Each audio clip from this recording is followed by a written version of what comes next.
Thanks for staying tuned. I'm Colin Abrams with the HGP Sportscast. Priyana Ramdani is the only player to carve her name in 3 semifinals in the overall BWF Kirbaku International Senior Badminton Championship.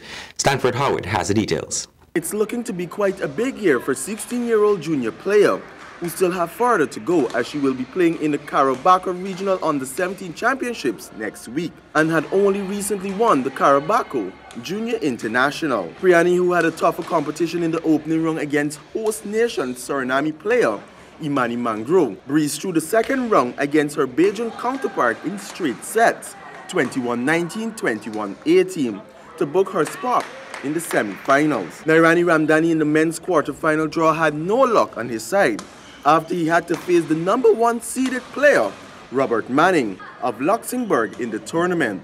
He was defeated 21-16, 21-8.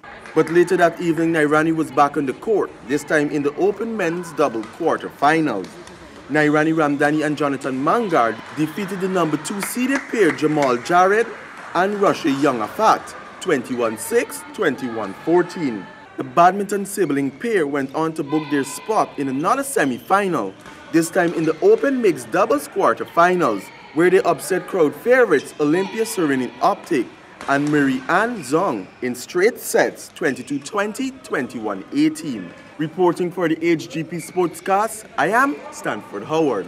Miss World Guyana 2018 Ambika Ramraj concluded her Beauty with a Purpose campaign tagged Healthy Wally, which was aimed at strengthening the mind and body. The program was designed to help develop the mental and physical capacities of these young people. The summer program catered for teens between the ages of 13 to 18 from various backgrounds, including children of vulnerable groups.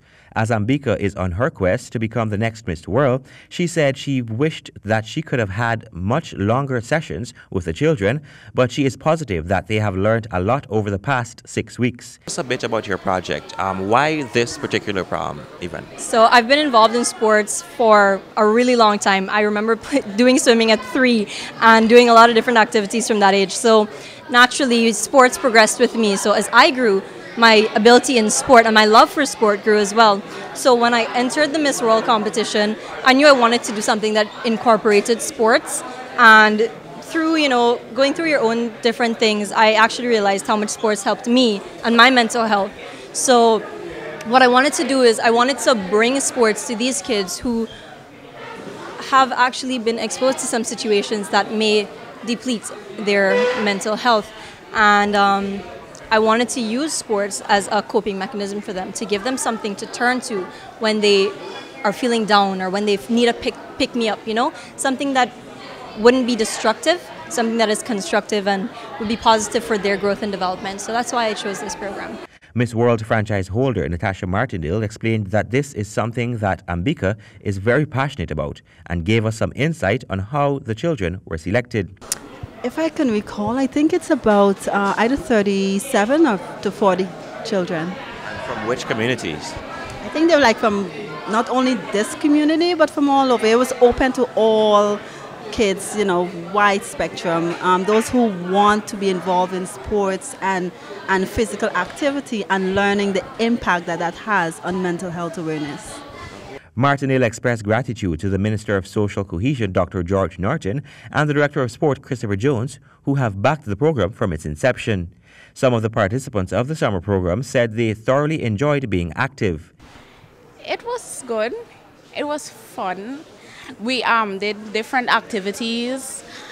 We did swimming, we did boxing, archery, karate, different things, and it was fun, yeah. Okay, so what did you take away from this, or what did both of you take away from this? She gave us the opportunity to learn about stuff in both our academics and of sports. We learned how to play new sports and how to do things and basic life skills like honesty and such. And I would have learned so far is really amazing, and I'm going to take away mostly cricket. Yeah. I will take away everything, of course, that I learned.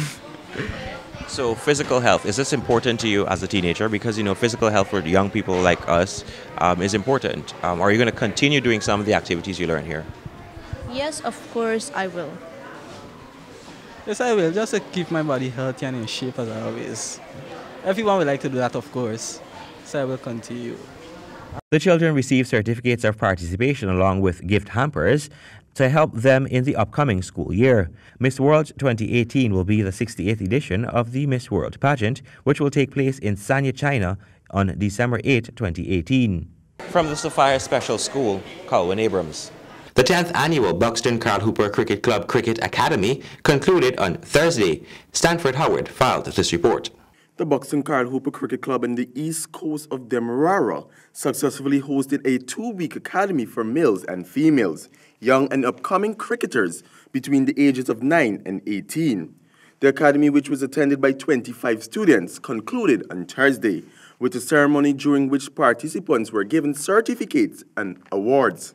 President of the East Coast Cricket Board, Mr. Bisoon Singh, spoke about the sacrifices that parents have to make to send their children to similar events. And so what they expect in return is just to ensure that their child have the best opportunity in life so that they can work well with society and more so become role models. And so I really would like to say a big thank you to the parents first of all. Secondly,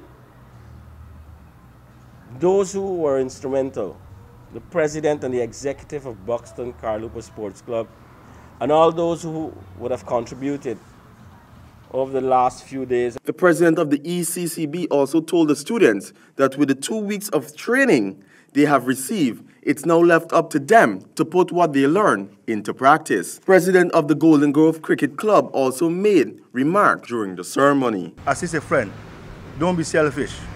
Because if you be selfish, you wouldn't learn. Teach, no matter good, you can still want to learn more.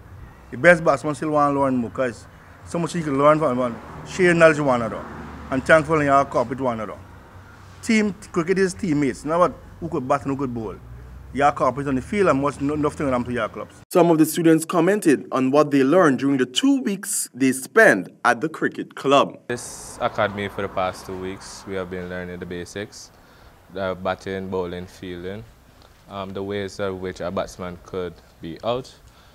We have learned that cricket is not only about going on the field and playing, it's about the mental game. So you need to be smart, stay in school, get your education as well. 3 days, I have learned a lot of things, like how to bat, bowl, field, catch, the length of a pitch, which is 22 cm, the length of a stump, 3, and a lot of other things that are important and what not to do when the pitch is bad. Awards were given to the 3 youngest players, Emmanuel James, Sir Marty Braffett, and Kofi France. Most improved student went to Collis Welsher, and best student went to one of the 2 female in this year's academy, Linda Slavon. Reporting for the HGP Sportscast, I am Stanford Howard.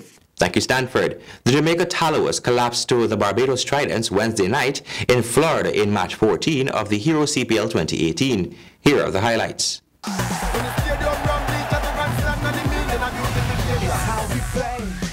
The Tridents' top order batsmen Dwayne Smith and Hassim Amla were sent back to the dugout in the 4th and 6th over for 18 and 15 runs respectively. Martin Guptill was the next to go for duck in the 7th over. The run rate went steady before Shai Hope fell in the 18th over on 43. Both Stephen Smith and Jason Holder collapsed in the 20th over, 63 and duck respectively. At the end of the innings, the team was 156 for 6 with Nicholas Puran not out. Commentators were all saying that it was a below par score. Jamaica in reply were unable to hit the set target. The team fell 154 for 3 by the end of their innings. Johnson Charles pulled in 42 before he was caught in the 10th over by Guptill off a Stephen Smith delivery. Glenn Phillips also made a somewhat good contribution with 36 runs off 24 deliveries, but like Phillips, he was caught in the 10th over. Kenar Lewis was the 3rd batsman to go marching back to the pavilion after contributing on 17 runs caught by Puran. Ross Taylor and David Miller struggled to get over the finish line, but were not able to carry the burden, closing the innings with 26 and 25 runs. The Tallawahs lost with their power hitters. Andre Russell and Rodman Powell denied the opportunity to face the ball. The Tallawahs were only able to pull in 154 for 3.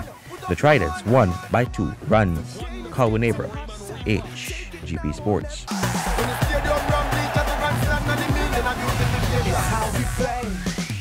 And that is the end of our Sportscast for today. Remember, if your dream is big enough, the facts don't matter. Goodbye.